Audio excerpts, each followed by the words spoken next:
Ladies and gentlemen, welcome. Steve Mayeda here, and this is the conversation nobody wants to have. Today, we're talking to Susanne Crane, who is a social worker here in Austin, Texas, and what she specializes in is child sex trafficking.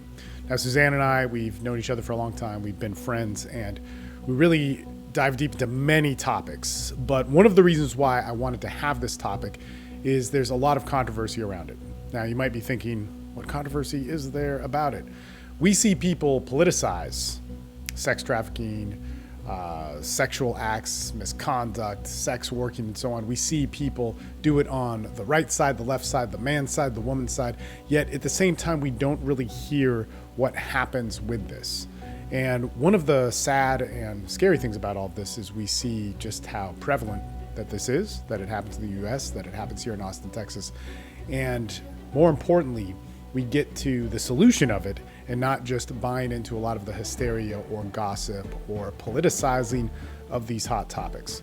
Susanne's a pretty amazing person, and I hope she comes back because there's literally so many different things that we can talk about in this entire process that go outside of the social work that she does and that move into psychology, that move into addiction.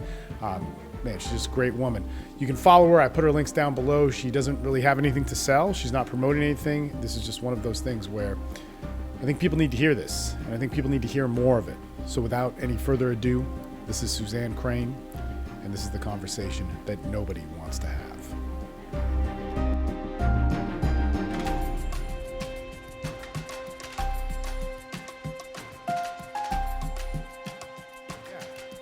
You are Susanne Crane. I've been wanting to interview you for a while.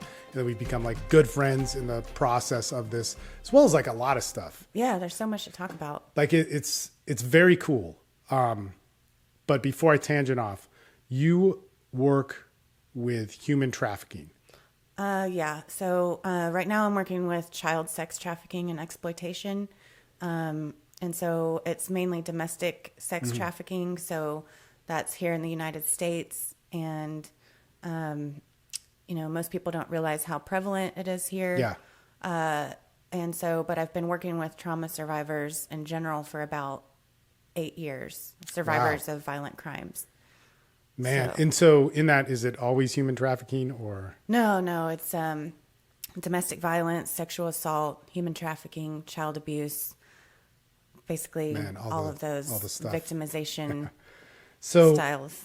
This is one of those things that I originally wanted to talk to you about, but now there's all these other things that we sync up on, and we've been just crazy concepts. So I want to keep it to this. And the reason why I wanted to interview you is because for myself, human trafficking, when you hear about that, is a man. There's a couple things, and especially a man in my industry. One, you think that it's overblown hysteria. Two, you think well, does it really exist, right? Here in the US, here in Texas, here in Austin, Texas. And then three, you see it be exploited by political movements. And that always kind of makes me mad. Now, what I want to talk to you about is the truth of all of those things. So one, human trafficking in the United States, how real is it? It's very real. And, I'm with you on that because before I was working in this field or even in this particular department or in this, kind of specialty area, I had no idea. It's something that you hear about. Yeah. It's on the news. It's you see these kind of poster children of, people that are tied up in the back of a semi truck or something like that. It's, it's kind of sensationalized like that. And that stuff is going on. But what I didn't realize is that it's going on, even here in Texas, there's almost 80,000 trafficked youth right now, just in Texas. So it's 79,000 trafficked children currently at this moment. And one thing I like about talking with you about it is that you always keep it specifically to your job. And just for disclaimer, you can't talk about specifics about certain cases. So we're only talking about generalities and so on. But you separate your opinion on what this is in happiness in people's lives, which I kind of want to get into in a lot of this really well. For instance, human trafficking bad. But the rehabilitation of somebody who's been involved in that, a victim of it, that's a really complex thing. And Complex trauma. Okay, which I also want to get into because that was actually the conversation, the first phone conversation we had. I'm like, oh my gosh, you like blew my mind with it. Because we talk about PTSD, complex PTSD, those things a lot. Is it? But you really defined it. But where it's kind of cool with you is that you, in dealing with a case, you have to look at the benefit of this person, that it might be bad or harmful or more harmful to them to remove them from these situations in the wrong ways, meaning that you have to be very careful about how you rehabilitate somebody. So if we take somebody that was trafficked at a young age and then they grew up, I guess, with a pimp, or I guess you could explain the different scenarios of that, when they are seeking help or enter into the social work system, you can't just, like, nobody's like, please save me 100%. They're please save me, but then there might be some back and forth and a whole bunch of... Sometimes it is. And sometimes people, they are in that mindset, but it's not always. And of course, and I think that's why I have to separate my opinion out of it and focus on, being survivor centered. It doesn't matter what I want. I mean, you could take that with domestic violence or anything like that. Like, of course, I want somebody to leave a violent relationship, but it's not up to me to tell them, you have to leave this. I can't swoop in and make somebody leave it. I can't change their mindset. I can't just magically know their situation or all the reasons why they personally can't leave at that moment or are not ready to. Right. And so it's difficult, especially with children, minors in trafficking, because it's so deeply psychological. It's not just physical bonds, it's psychological and emotional bonds. And when you're young, we all know, I mean, look at the things that we've been through when we were young. Your mind functions differently, but even in that state of trauma, or even in those situations, you're surviving, it becomes your normal. Yeah. And so if you take somebody and I just swoop in and say, okay, you're going to leave this and you're going to believe this and you're a victim of trafficking and this is bad, this person's bad, it's not going to make sense to them. So my position that I try to take is to empower somebody to have agency over themselves, because the whole dynamic of all of these situations, whether it's domestic violence, sexual assault, or trafficking, is somebody that's taking your power away from you. Yeah. Yeah. Man, and it gets so complex, and we've had so many conversations about it, but let's actually start with the trauma, because I remember when we were talking on the phone and I was like, man, I really want to talk to you about this. And I just asked you really simply, like, okay, what is the difference between trauma and complex trauma? And that laid out to me a lot, which had to do with your job. So what is complex trauma? Yeah, so I've learned so much about these things as I've gone along, and not only in my own life, but of course through my job. And we're referring to my job, but that's kind of how I got all of this information, all this training on this stuff.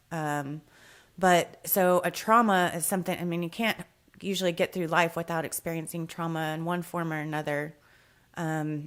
So it can be a specific event that happens to you that, it could be a one-time thing. It could be a series of events or something like that affects you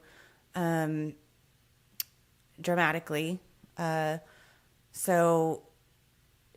it's like that specific event or that specific trauma. Yeah. Complex trauma is a little bit different, because that's an ongoing, repeated series of events. They don't necessarily have to be connected, but it's multiple things. And we've seen that trauma scientifically, it affects you on every level. I mean, mentally, but it also is stored in the body, so it can affect your DNA and the way that your brain functions, and like the neurobiology of how you're functioning on a cellular level. So complex trauma, let's say you have a child and they're neglected and abused from the time that they're a baby, and then they go to school and they're assaulted by somebody that's taking care of them, so they get pulled away from them. Maybe they're put into the foster care system. Meanwhile, they've gotten into an accident because somebody was driving drunk or something like that. So I've been hearing a lot about the difference between PTSD, which is the post-traumatic stress disorder, and then CPTSD, which is complex. Right. So the complexity part of it is just the repeated trauma, to where trauma becomes part of your life. It's not just you've experienced trauma, you've healed or not healed, however that affects you. But with complex trauma, your life is trauma. Mm-hmm. And one thing that you were saying to me is like, well, like, I was explaining to you my situations here, like, okay, so you had this situation, there may have been like a traumatic event, a traumatic death, some form of abuse, some form of like heavy judgment, or, you're excised from a community and it's traumatic, but you have a time to heal and you have a time to get a point of reference, which is normal. But when you were breaking it down, it's like this person is abused. They then run away from home. They meet somebody who's a trafficker. They then get, I guess seduced, or I'm not sure how you put it, but it just this long string of events. So there is no point of reference. Yeah, you don't have that normality to gauge what's real or what's normal or anything like that. So you're looking for anything outside of yourself to latch on to. You don't know what nurturing is. You don't know what love is, or healthy love. But yeah, that frame of reference, when you've been subject to trauma after trauma after trauma, how do you get out of that? How do you recover from it when there's nothing but that? There might be small blips where you're somewhat happy, but it's different. Or like happiness is a different distortion. I actually had a sponsee who had complex trauma, and I thought so he passed away, he overdosed.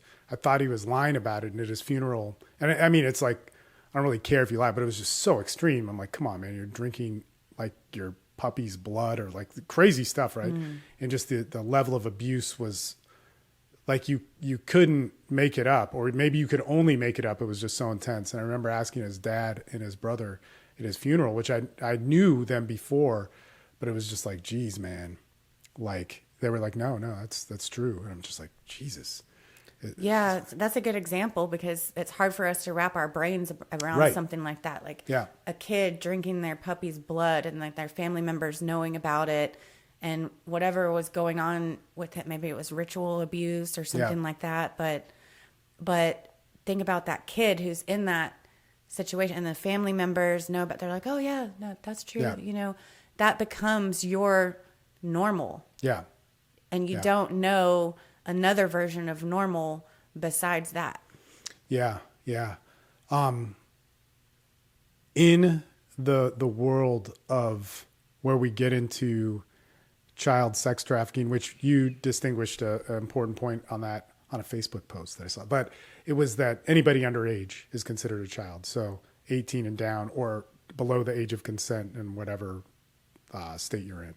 But what does that look like for somebody that basically is a 10-year-old runaway, a 15-year-old runaway? Like what are the sequences of events that somebody gets into where they just get the brainwashing and all that crazy stuff? So there are several different things that can happen. I'll give an example of, a common situation that we see, which is, you have kids that growing up in the foster care system, and it's a whole different set of problems once they start aging out of care or aging out of the system. But even within the system, we try to make it safe for kids, or trying to make it, get them out of an unsafe or neglectful situation. But oftentimes there's abuse there. They're in a facility. They're overworked, underpaid, underfunded. And so let's say, for example, they run away. Statistically, kids that run away or that are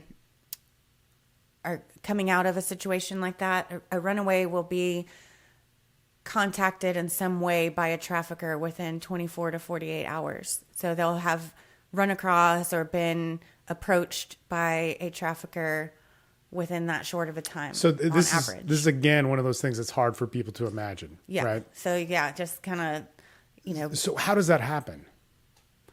So it could be through their peers. Mm-hmm. It could be because they're looking to survive.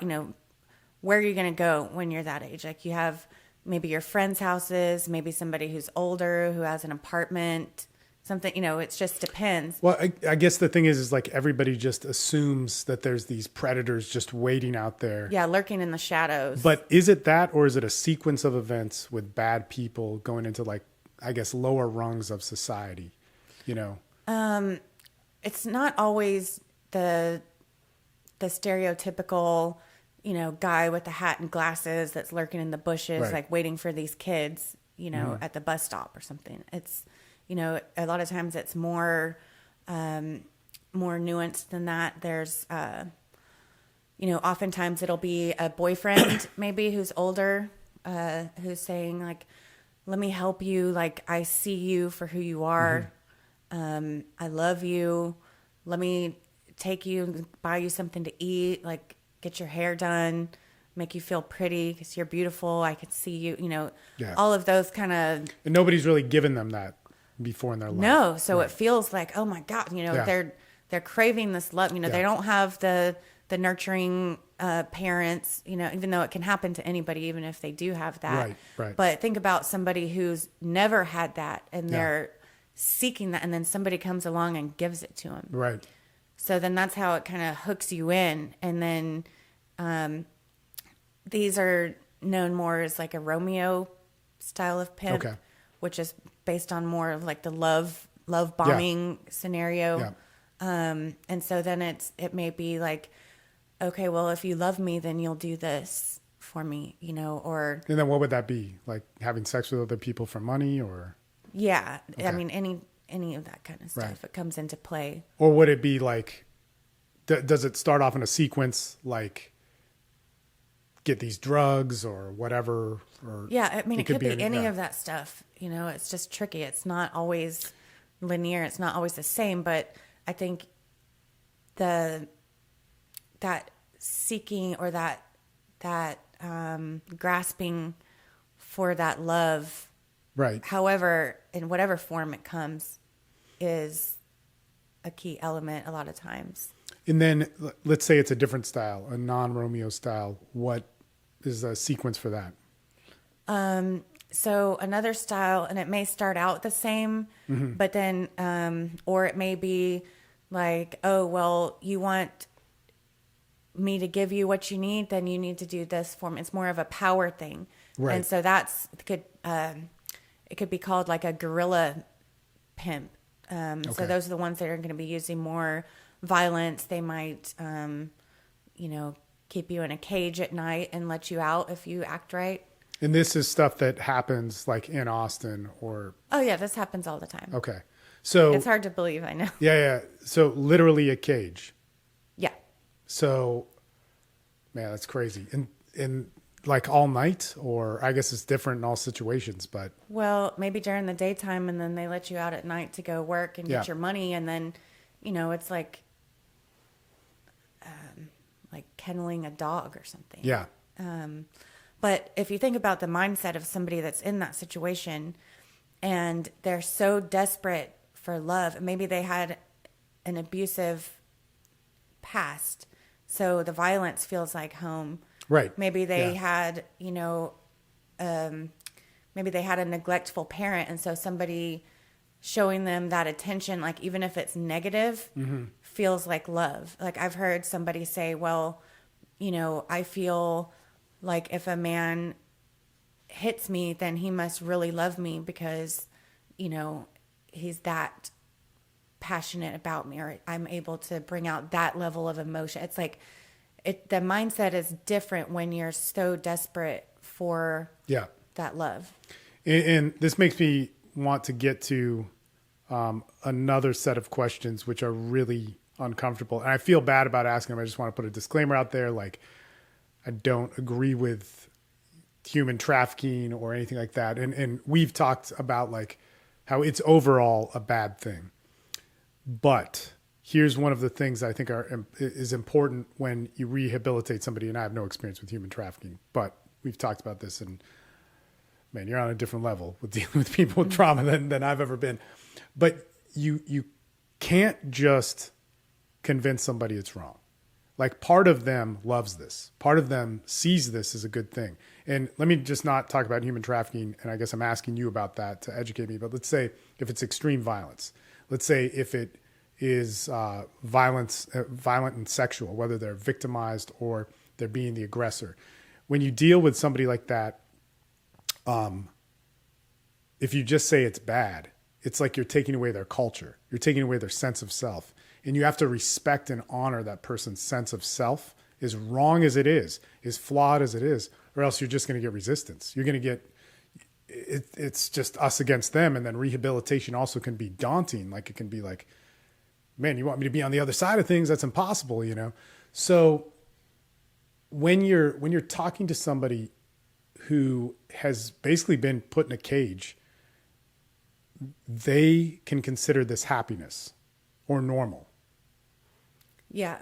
So there's a lot there with what you're bringing up, and like, yeah, I'm never going to say that is a good thing or that it's okay. Mm-hmm. But yeah, I think like what you're getting at is how can I step in, or how can I, I can't just walk up to somebody like that and be like, hey, this is wrong and evil, and you need to get out of it and come with me. Right. And, a lot of times it does feel like that for minors, if they're recovered in a raid or something like that, but they're like, but wait, like, I love this person. Like, this is my boyfriend. Mm-hmm. He's like, what do you mean he's my pimp? Even if that's exactly what he's doing. And so, like, what I do in that situation, or what I think is important, is to validate those feelings. I mean, validation of, that's like you said, it's your sense of self. And so I'm not just going to try to come in and shatter somebody's sense of self. But what I can do is provide the contrast. And I can provide the contrast by developing like what a healthy adult relationship does look like. And I can model boundaries, and I can talk to them about, that there is another way, but not forcefully. Mm-hmm. With that kind of a situation, it's like we see it a lot with addicts. I mean, you and I have seen a lot of like substance abuse addiction, and you have this drug that makes you feel so good, but at the same time, it's killing you. And so if you take it away all of a sudden, even though your consequences might be gone, it still has that pull over you. And so it's like this weird kind of parallel. Like, even when somebody is in the recovery process from victimization, you still see that pull a lot. And so it's not exactly linear. It's more of a spiral of recovery, or a roller coaster even, because, you start to see that there's a contrast, you start to see something different, and then you might slip backwards a little bit, and then something about the lifestyle or the love, you're missing that feeling that you're chasing after. And so it's real tricky, but I never want to force anybody. I mean, you can't force somebody to change their mindset. Yeah. It's a process that somebody has to go through for themselves. And so I just try to facilitate that.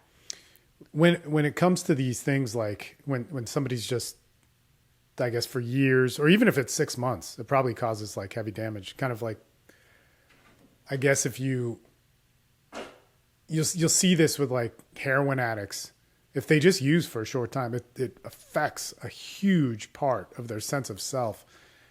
And God, I mean, I should know. But it's just such an intense moment. There's so many things happening in that short window of time, whether it's 6 months or a year. Like if there's just a succession of traumatic events or intense events, it kind of becomes a part of your identity. And I think, well, I guess in these situations, what do relationships look like for women that go through this? You mean regular relationships or relationship patterns, or what's life after, getting away from the pimp or getting away from the excessive abuse? Yeah. So, I mean, obviously, a lot of us struggle with relationships anyway. So imagine, coming out of something like that and what those little landmarks are that you recognize as attraction.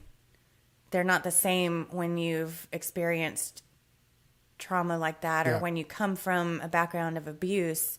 Then even the danger signals are going to feel like excitement or attraction. Yeah.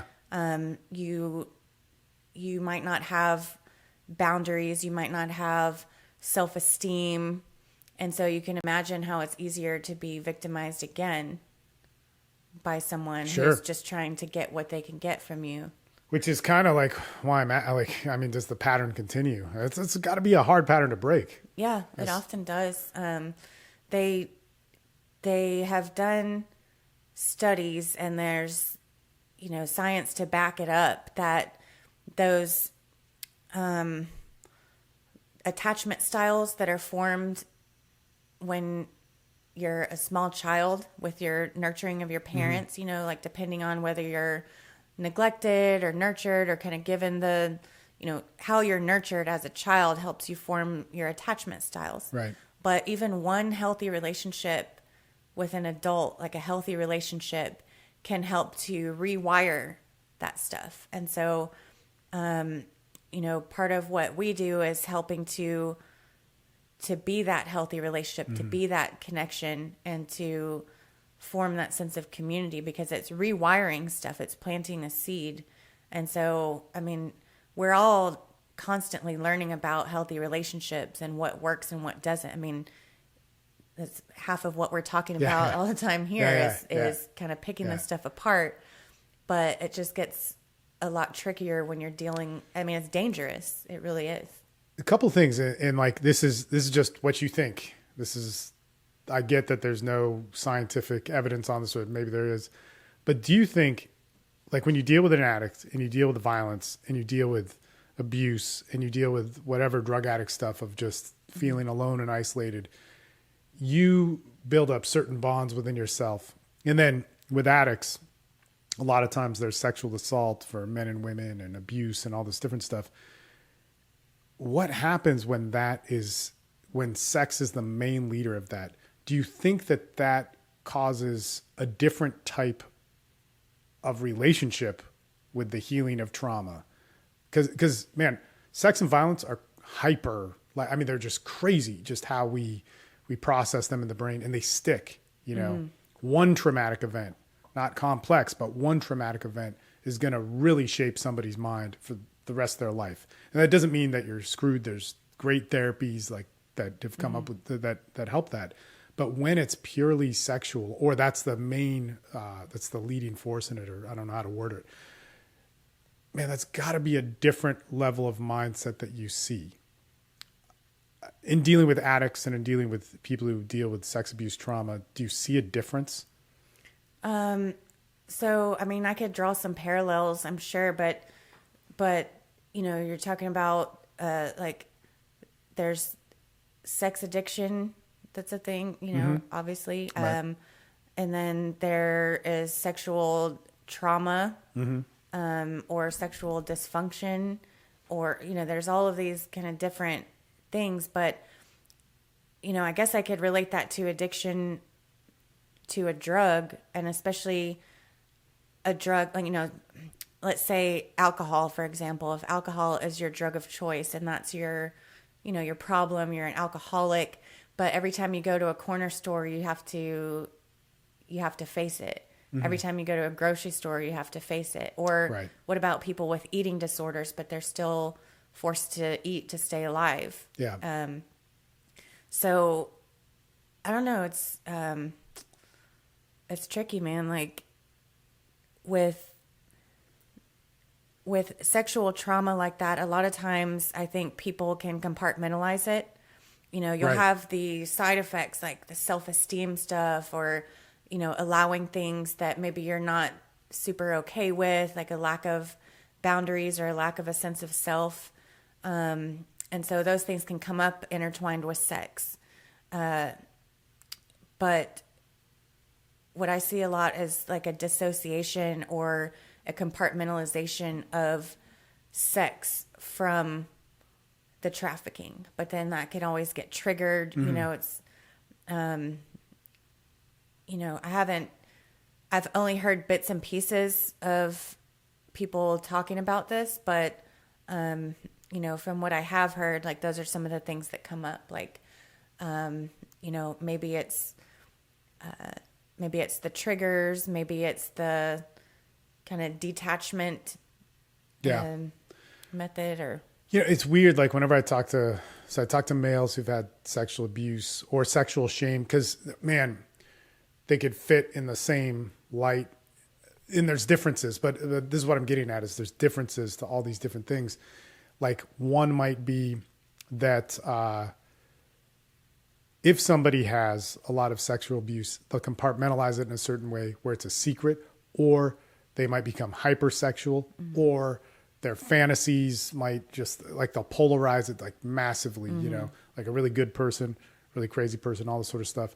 And I just think that I would assume that when there's a lot of just repetitious trauma, and that's what it's all about, you're going to get a different manifestation. Just like a food addict is going to be different than a drug addict, even though addiction is the unifying. I mean, it's the same thing, the same replacement or denial of certain, you know, bad feelings and replacing them with good feelings, and obsession and compulsion and all these different things are coming into play. It's just different with a drug addict than with a food addict.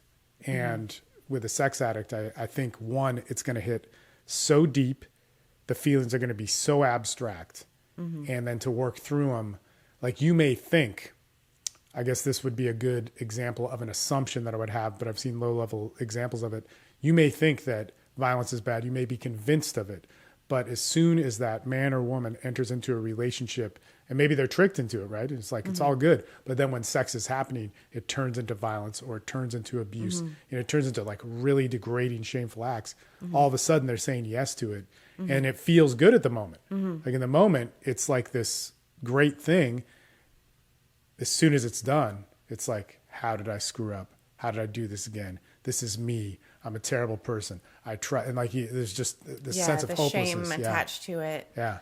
Yeah. And, you know, I want to be clear that we're talking about two different things, you know, the sex addiction and then sexual trauma, because I think there is a lot to differentiate there. But just going with what you were saying about, you know, how all of these things manifest, and then like the normalization these days about sexual violence, and it's becoming a lot more mainstream. And, you know, like in the kink community, for example, like people are free to explore that kind of stuff. You know, there's, you know, it's like a lifestyle. And so I think that can be a lot different than, you know, like extreme or actual sexual violence, or the shameful, you know, secrets that are hiding in the closet, or the things that people are acting out on that are just a manifestation of their own trauma or their own kind of sickness, maybe, especially if afterwards they're feeling like, man, I did something that I didn't want to do. Like I've lost control. Like, why did I do this again? Yeah. So I think maybe, especially with men, you know, women do that too, but I think with men, it gets tricky, and men are sexually assaulted, men are trafficked, and men are, you know, are victimized, but it's almost like they're not allowed to be. And so it's like repressed into this kind of toxic expression of like, okay, I'm going to do this because it makes it okay. If I make it okay, then it's okay. Who is saying it's are you talking from the man's perspective, or are you talking about from society's judgment of men, or what?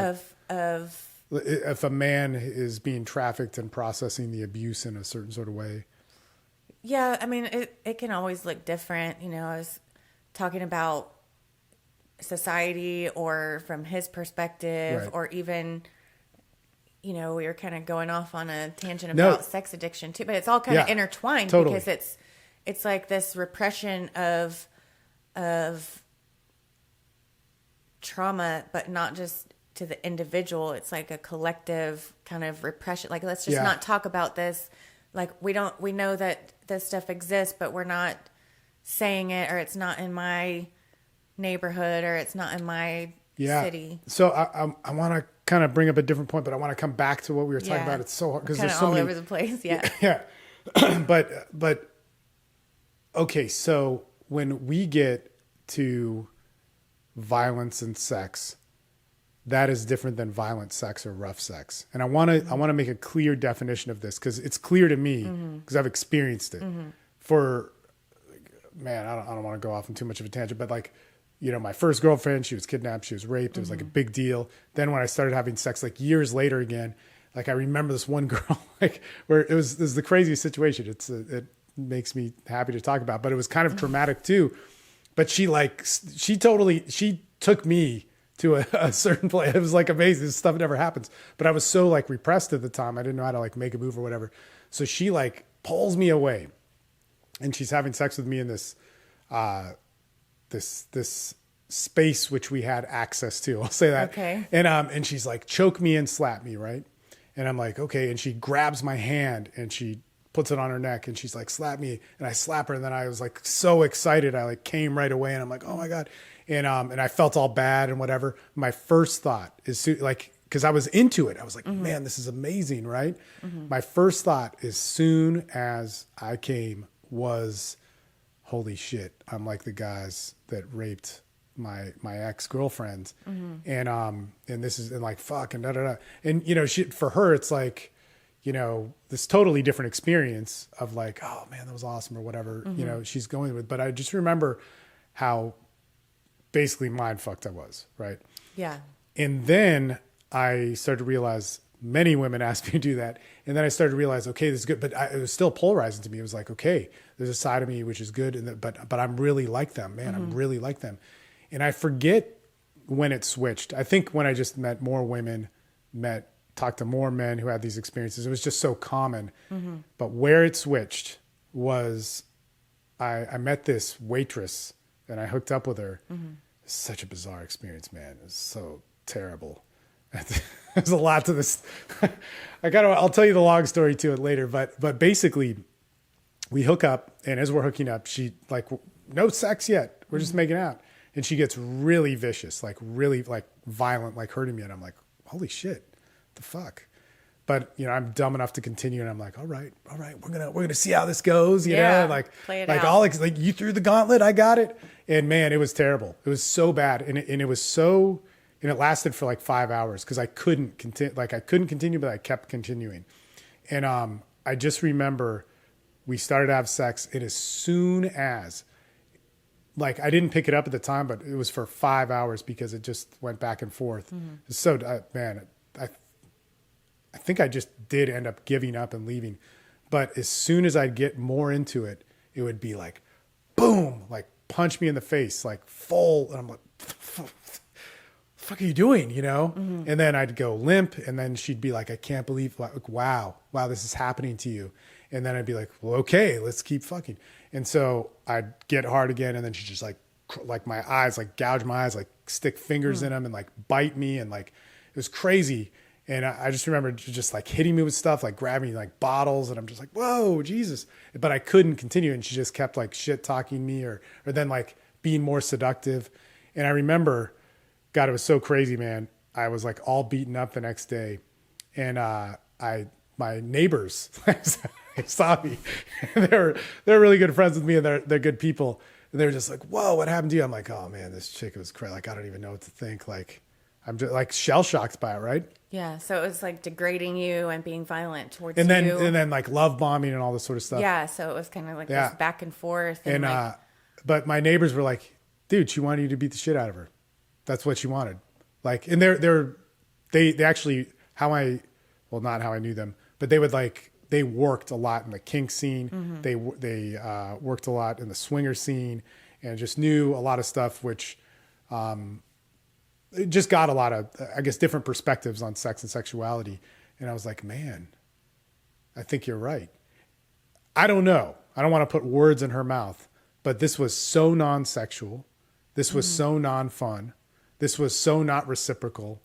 And there was no urge of me to like beat the shit out of her if that's what she wanted. Yeah. You know? But she could have asked if that's what she wanted, or you could have asked her instead of the neighbors. But then it's like it wasn't what I. Yeah, that's not for me. You didn't want to beat the shit out of her, but you were kind of going along with her beating the shit out of you and degrading you to just kind of go down that rabbit hole and see like, well, let's just roll with it, right? Yeah. Well, God, it was just stupid, man. It's kind of bizarre.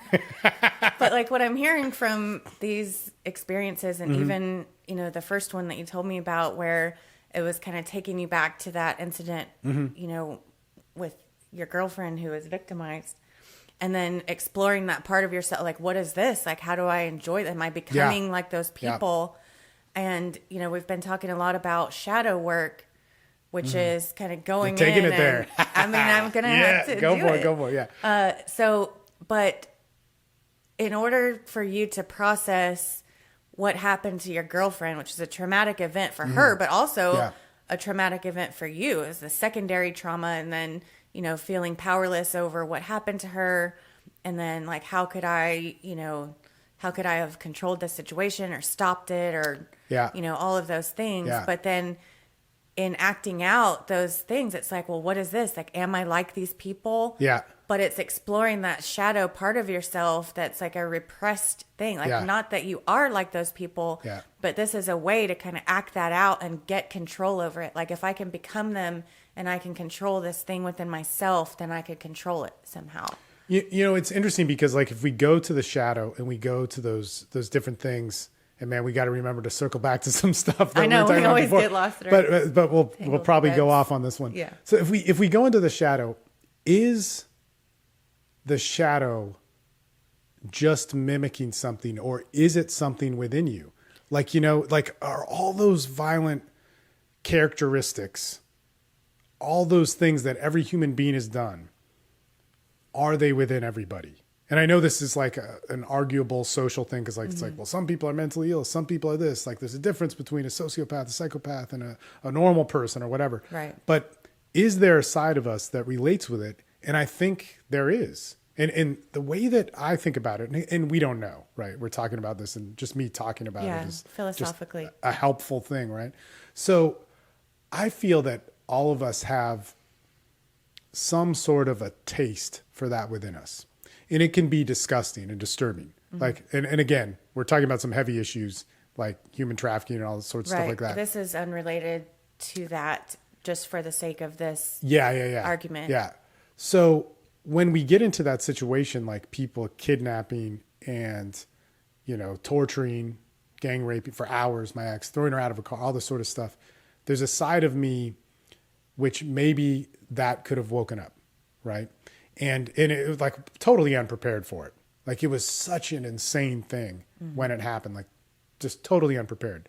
But again, that's one traumatic event and then an opportunity to stabilize. And it was really cool because I was in recovery when it happened, which was like the best. So good, man. It was like, it was, I remember right afterwards, I went to a meeting and people were like, hey, what's wrong? Like, they knew. And just being able to share about it, and then like have, men and women talk about the same situation I was in, men and women talk about the same situation she was in, and to be able to just sit there you have that community and that identification that you're not the only one who feels this way. And so, but I think there is a part in, just being human that has the capacity for the dark stuff.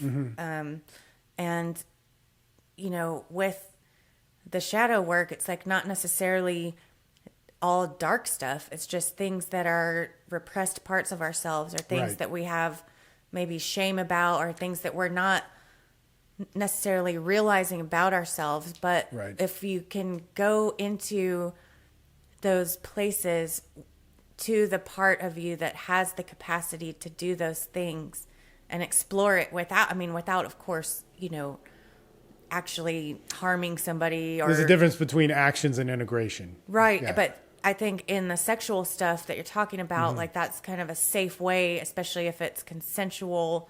This girl is asking you to do that. Maybe that was a way for you to explore that. Like, okay, like, do I have the capacity to do something like that? Let me look at this and integrate it into myself. Like, if I can accept that I, as a human, have the capacity to do this, then it's easier for me to wrap my head around the fact that other people could have done this, because I know I can get really twisted off on, thinking about the monsters of the world. Yeah. But like, what are the ways that I myself have been a monster, even if I don't, act out on all these things. And, we've talked a little bit about that recently, like with, I was sharing a story with you about, a situation where I felt like I wanted to commit revenge. And it was just this all encompassing feeling that was taking over me to where I lost my grip on my reality because I was so consumed with wanting revenge.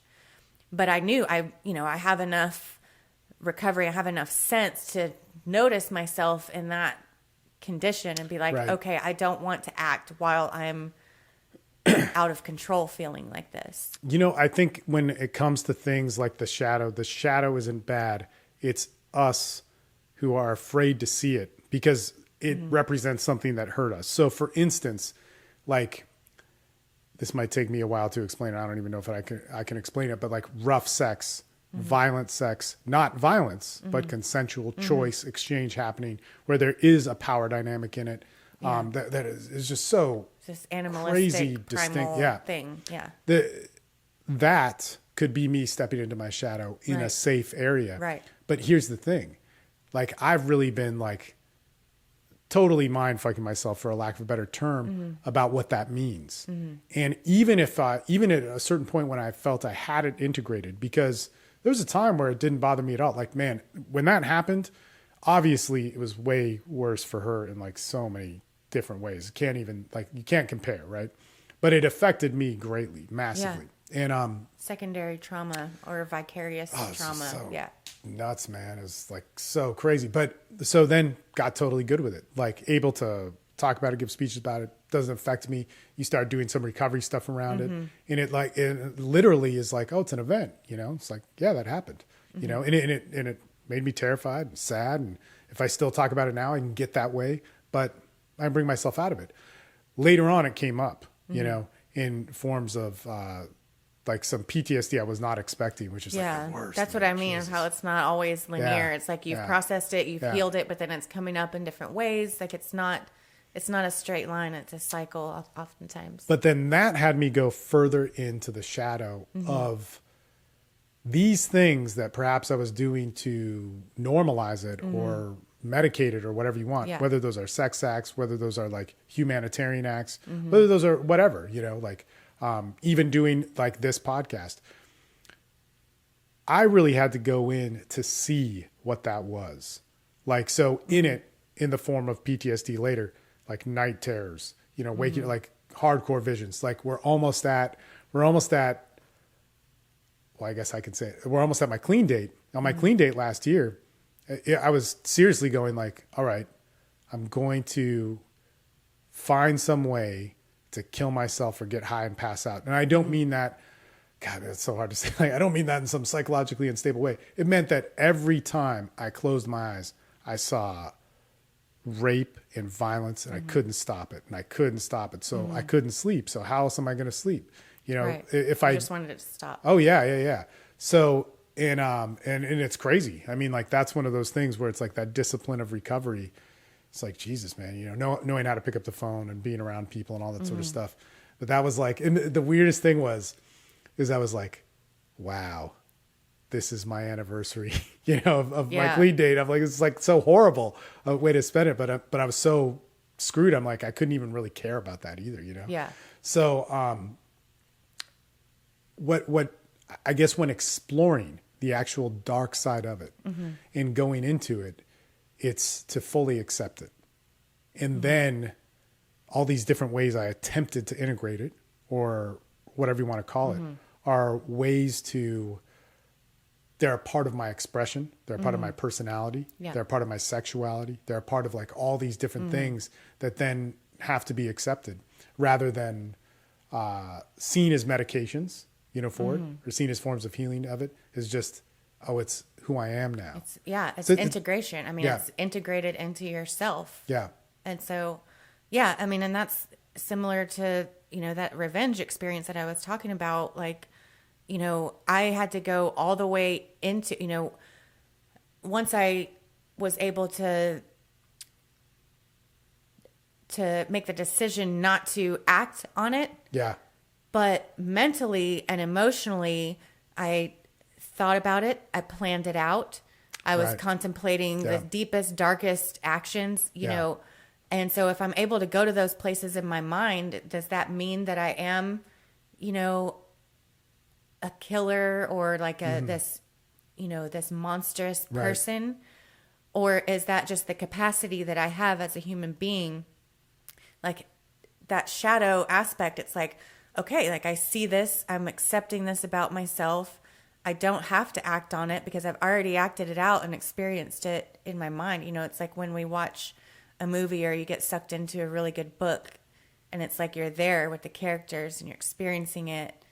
And so like, yeah, I think sometimes you have to go all the way deep into something, even if it's not coming out sideways in these weird actions. It's such a weird thing because I think for certain recovery people, especially with certain types of drugs, or because there's some people that, let's say their addictions, like let's say they're a gambling addict, and you may not think that's bad, but it takes them to these dark places where they almost get killed and murdered and have to like run for their lives just over and over again in this repetitious thing. But it doesn't sound that bad, and then you take somebody that maybe they did too much cocaine and they had an alcohol problem or something like that. But that actually didn't get that bad. They just felt bad about themselves. When you get to somebody, I think that's seen some really heavy stuff. And again, I theorize about this, but I work from it when working with people, is the threshold is that much higher. When somebody does hurt you in a way that you're unprepared for, it takes you to a different level of like consequence. But the flip side to it is, you have a thick skin to what bothers almost everybody else, especially if you've done some work on it, right? And gained some peace with yourself. Road rage can set you off, but if you learn to manage it, you're better than most people. Going through a breakup, not that bad. Getting some money stolen from you, not that bad. But then when something really hurts you, it can set you off to a bigger spot, which I think is what's so important about community, which brings me back to something I really wanted to circle back with. Is there a community therapy for people that have been sex trafficked? Because the relating, it's so difficult, I would assume. Yeah. So we do, that's pretty much like the basis of our model is that community building, relationship building. So we do it on an individual level. And then we also, we do kind of foster that sense of community as far as like groups, or we have like a safe spot that they can come to wherever they are in the process, even if they're still actively in the life. And so, yeah, I think that's important in any form of recovery, is having that sense of community and having people who are supporting what you're going through. And then also the healthy relationship building. Like it doesn't, like not intimate relationship. I mean, that we've seen even in the recovery community, like that can still be. Oh yeah. But if you think about like the sponsorship model, for right. example, yeah. is that one connection, that one trusting relationship Yeah. that you can have. And I think that's the key is like a sense of community, like on a group level with people that are on a path like you. And then also having at least one safe connection. I want to talk about this too, because this has always bothered me, but there's no reason why it should bother me. But a lot of guys, so a lot of men may think that sex trafficking doesn't really exist, right? And then a lot of men feel that way, I feel, because it gets politicized so much. And then you see this group of women talking about it hysterically quite a bit, which I actually don't hear you doing, but you could, I don't know. And you actually know, you're in it's in your world. But do you think that a lot of the hysteria that you see online about sex trafficking, or even stuff that you see in the extreme feminist world, do you feel that exploits this tragedy that's happening? Or do you think that those groups really do care or contribute to helping out, ridding the world of sex trafficking? So like what kind of hysteria are you talking about? Like where it's... So whenever we talk about, so you get this with the manosphere, we've talked about this, and they say like, man, more men have addiction problems, which that actually stemmed off to a pretty cool discussion that we had, which we should probably go back to. But more men have addiction problems, more men get killed in the workplace, more men commit suicide, men die earlier than women, and men have all these social problems. And now there's a problem, and we have a problem. We're going to be in front of you no matter what. Like, I don't care what you say, we need to be heard. And it starts taking on this mentality, which is just like not really solving anything. And what always pisses me off about that is like, I work with addicts, and I will sit here and say any woman that's an addict, like there's definitely more men in rehabs and meetings and any recovery module than women. But one, that doesn't necessarily mean that there's more men, because there's men that hit a harder consequence. They just end up in the system or end up on some path of recovery a lot easier. So then you can make the argument that women get shafted on that, and it affects them more deeply. But these guys aren't helping addicts at all. These guys aren't helping people who want to kill themselves at all. They're complaining about it. They're bitching about it. And man, it pisses me off because like I know people like once a month who die, OD, commit suicide, all because of those problems that they're talking about. Yeah. And me talking about like, oh, feminism screwed me, like I'm a victim, does not help any of them. It does not help any, and that's the media problem. Yeah. So, well, I think it's important for us to be having these conversations to bridge the gap between, to not argue of, whose side is right or anything. I mean, there's undeniable evidence that sex trafficking exists. Because I mean, that's what I'm working with. And so just because people aren't seeing it doesn't mean that they get to believe that it isn't happening. Yeah. I don't see how people can argue that buying and selling children for sex is not a problem. But I don't think anybody's arguing that. They're just saying it may not exist, Yeah, I don't understand how they can say that it doesn't. Well, because they haven't exist. looked. They don't know. know. They're not. I mean, it's not in the forefront. You're not seeing it every day. Like I see it every day, so I know it exists. So it seems way out of my, realm of perception that somebody. Yeah. But I didn't know either before I started doing this. So I think it's important for us to have these conversations. Say, look, this is really happening. Yeah. But I do think that it can be exploited. We've got all these, social justice platforms that become this big.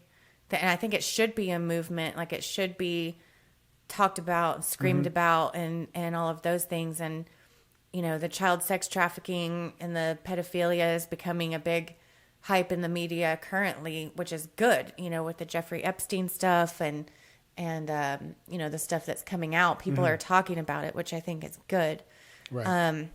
I don't think hysteria is good in any subject, but it is something to get hysterical about. If you think about, and not just kids either, but any person who's buying and selling people, we've ended slavery, but there's still so much slavery that's going on, sexual slavery. Somebody who is doing this, who is taking power over somebody else, another human being, taking away their agency over themselves and forcing them to do something for their benefit. How. But back to this terrible thing, but Yeah. I don't see you being hysterical about it.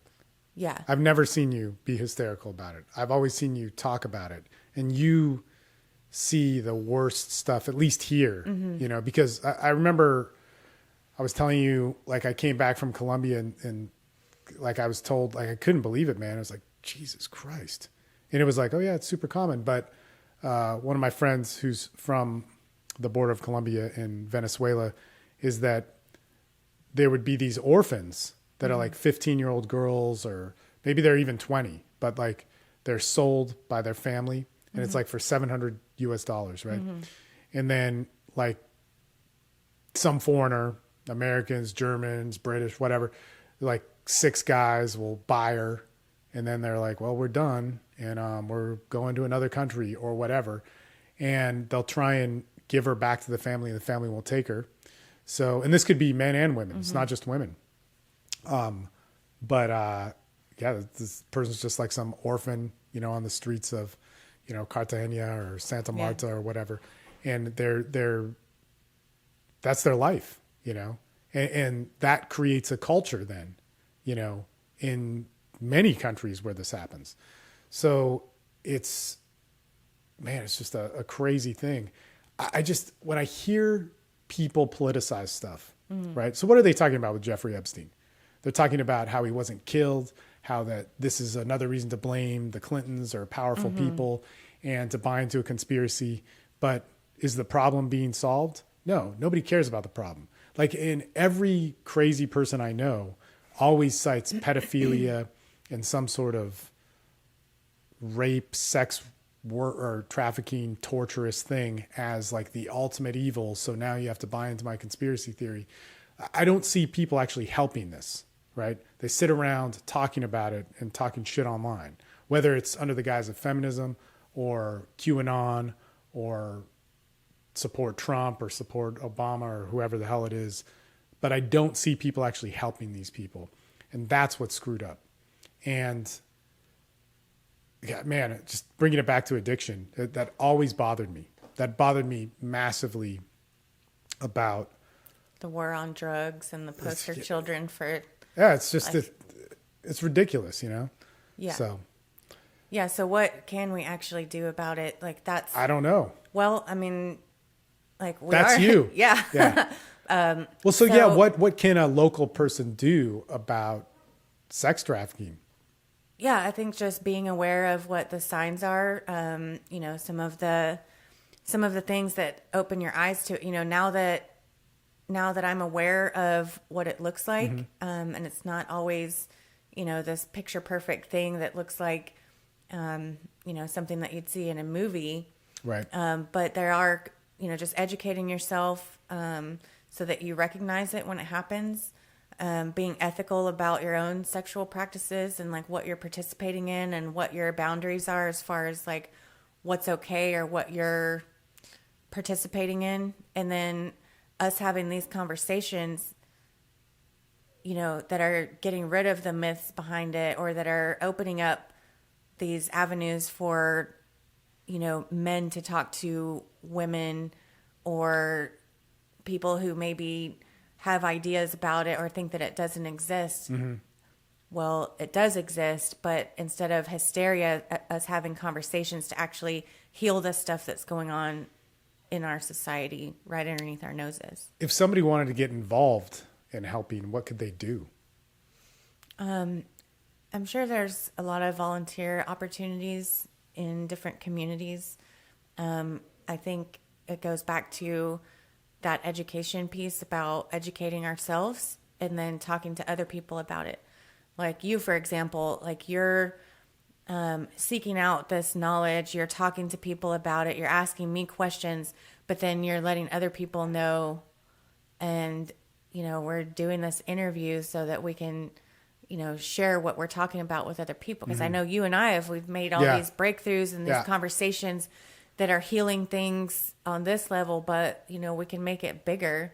And so I think just educating ourselves and then spreading that. Yeah, it's a weird thing because we'll have to talk more because there's like a whole different world. This is like a lot of the stuff we're talking about now is the first time we're talking about it. There's all this other stuff that we talk about, which is like so much more in depth. I want to kind of get back to this whole kind of culture of blaming and making things political, because I think that causes damage. And God, when you were talking, what was I thinking? Like when we see, like if I see men talk about this, like this, another pet peeve of mine, they say like, no, man, I helped these guys. They were suicidal. They had PTSD and now I helped them. And this is how beneficial I am. Like, it's so great that like these things aren't quick fixes. Right. So I see people, one, like politicize it and use it to win arguments. I see it, two, make them look good as if there's some like hero in this situation. And that causes another problem because it sends a false message, let's say about whatever addiction, PTSD, or, sex trafficking or yada, yada, yada. When I see people say this, like, man, I've cured PTSD or I've done this and it's an easy thing. It's a reframe or it's a choice. I don't think that helps anybody. I want to believe it's true, but I just haven't seen it as true. And I've seen a lot of people kill themselves with that. I've seen a lot of people harm other people with that. I've seen a lot of people overdose with those different issues.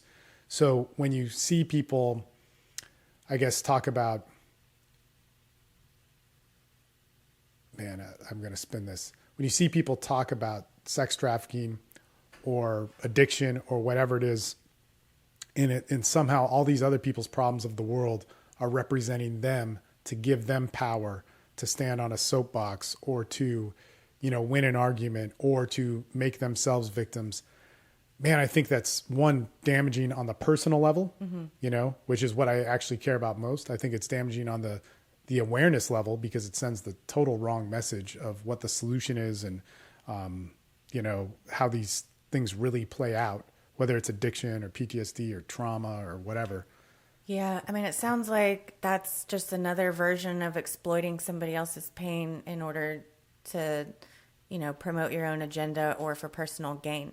So it's the same concept that we've been talking about, is using somebody else for your personal gain and profiting from their pain. That's the biggest, crazy mind loop because we're talking about sex trafficking. Man, I'm laughing, but it's really terrible. But it is total exploitation, And that's what's I think so harmful about it is that people do that, man. And like I said, okay, there's clearly more male addicts, but one, I don't know if that's true. And all the female addicts I know, they suffer just as bad as men. Yeah. I don't like the idea of, people struggling for this power on this playing field. Like everybody is a human being on an equal playing field. Not that everybody is equal in their, their rights or their privilege. Yeah, they're individuals. But to me, it doesn't make sense to argue for who has it worse. It's not a battle between the sides. And even with working with survivors, it's not like, oh, let me, show how great I am by helping this poor person who's on a level below me that I've got to lift up to my level. It's like I'm a human being looking at another human being that could just as easily be me if the set of circumstances were different.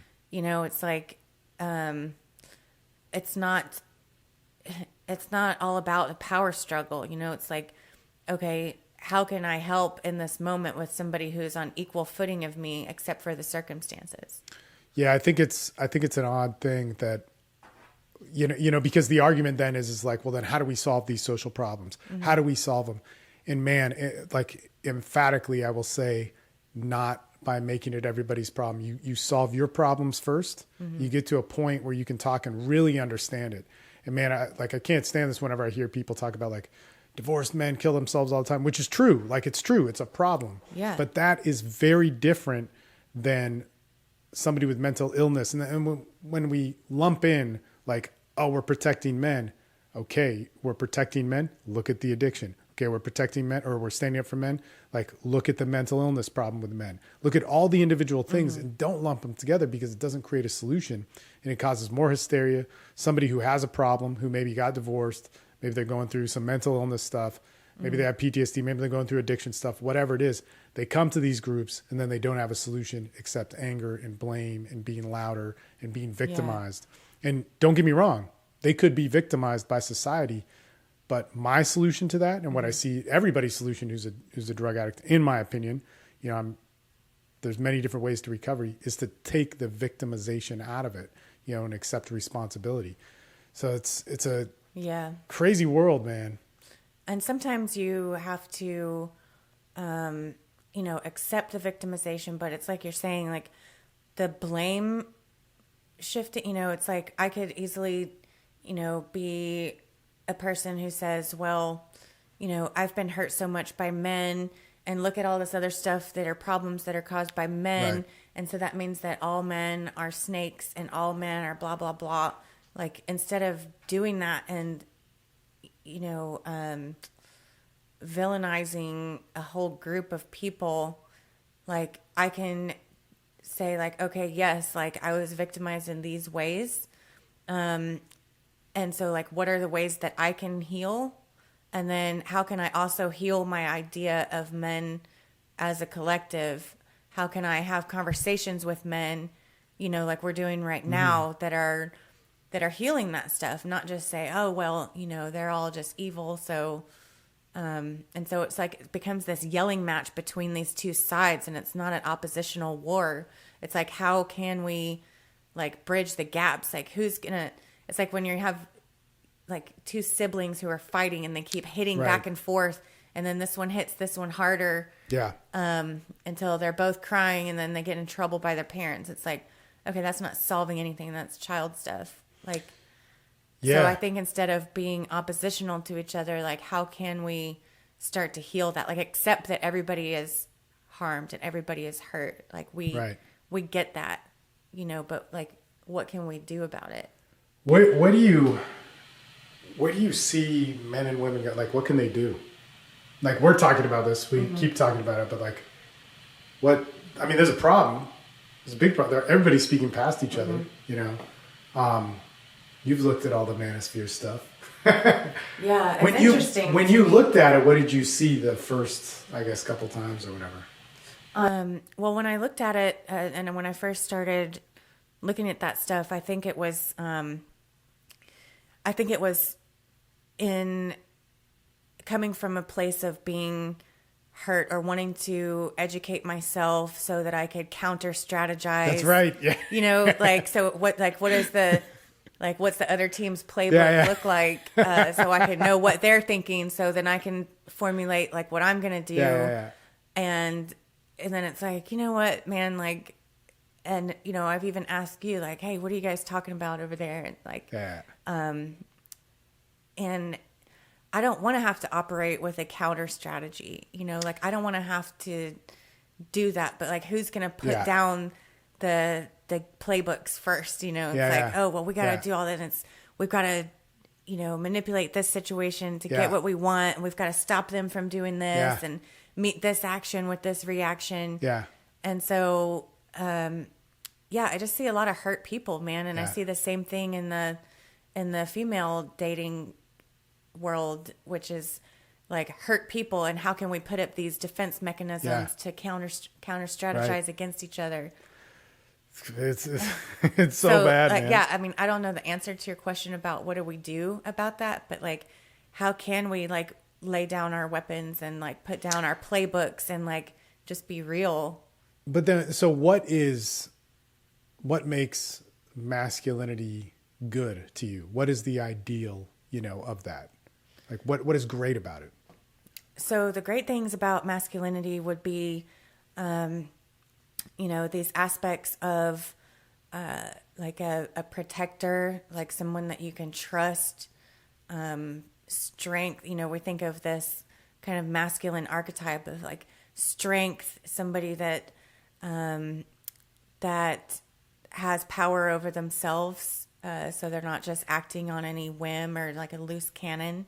You can trust them to make decisions. You can trust them to conduct themselves in a way that is not harmful or violent, unless it's like, justified, like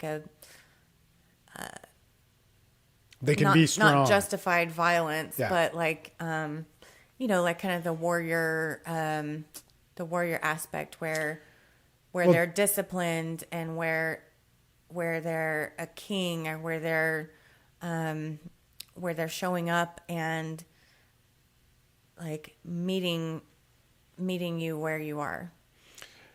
I guess you could say like the king or the warrior or whatever knows how to use their shadow side and not fully be consumed by it and be the tyrant or whatever you want to call it. Yeah. But so what do you like? Maybe it's too personal, but what do you love about men? Like, why do you choose to go like, all right, I'm not going to hate them? Like, you see a lot of damage that's done by men more than because I guess damage even done to boys that you've seen is still predominantly done by men, but it can also be done by women. It's not vicious. All. I mean, men can be victimized by women, so I just want to acknowledge that too.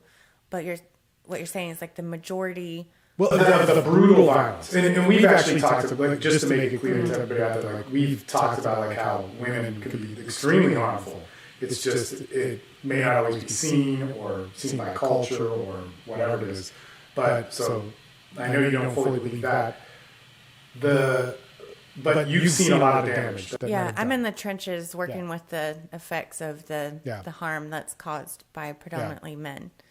And then, I've experienced my own harm in relationships. And so I could easily look for, this deception or this, the ugly sides of it. So you're asking like, how do you still like, what's making you say like, man, what do I love about men? Yeah. So I love, the creativity, romance. I know we've talked about that word again. Jesus. A lot of guys are confused by the idea of romance, but a lot of y'all aren't, like a lot of men are very creative in the ways that they show up. They do it right. Well, it doesn't matter if they do it right, just the effort and the fact that they do it at all, or like it's a creativity, it's like an art. Come on, man. No wife says that. Like, if you don't, at a certain point, if you don't do it right, you're going to get killed by your missus. No, I don't think so. I think it depends on the effort and like showing up. Yeah. And so, I love that. I love the action, of men. Like they're very, and this is wildly generalizing because it's not true of all men, of course, but action oriented leadership. I like strategy and like ambition. The kind of the business aspect in the world is dominated by men, and so that stuff interests me. I like the way that they show up and like save the day.